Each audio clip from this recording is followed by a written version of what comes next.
Welcome back to Real Florida TV. Today our guest is Bob Pearce. Bob is Executive Director of the Central Panhandle Chapter of the American Red Cross. Whew.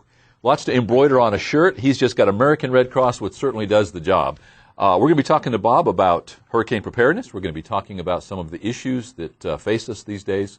And this is probably one you're not going to want to miss. Stick around. We'll be right back with more from Real Florida TV.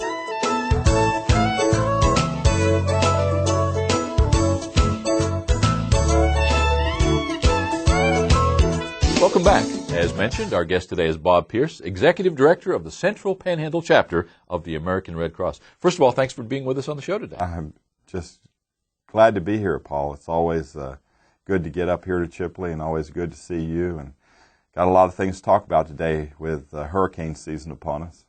Well, obviously you are no stranger to the show, and we really appreciate the insight that you bring. We've got lots going on in the world right now. This time of year, we're preparing for the hurricane season. We've got some issues out on the Gulf of Mexico with the oil spill. Let's talk about hurricane preparedness to start with. You're getting ready to gear up for some meetings with EOC people, with media people. Let's talk about what it is that you see happen this time of the season toward that direction. Well, planning and preparation for hurricane season 2010 actually began on December the 1st, 2009. Hurricane season runs all the way through the end of November.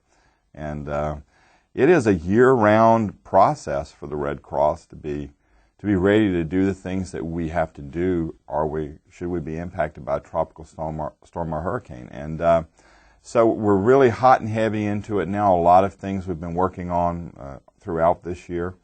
And there are a couple of things I think are really important for people to know about hurricane season this year, not the least of which has to do with some weather phenomena. One of them is called El Nino and the other one's called La Nina.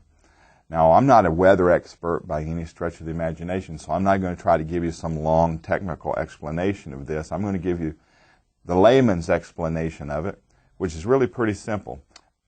For the past few years, we've been in this situation that the weather forecasters and the weather experts called El Nino, and it has to do with the temperature in the Pacific Pacific water temperature being warmer than usual, warmer than normal. What that means on the Atlantic side is that the temperature is cooler than normal, and we have less favorable conditions for Atlantic hurricanes when we're in El Nino. We're now, according to the weather experts, moving into a situation where we're going to be in La Nina.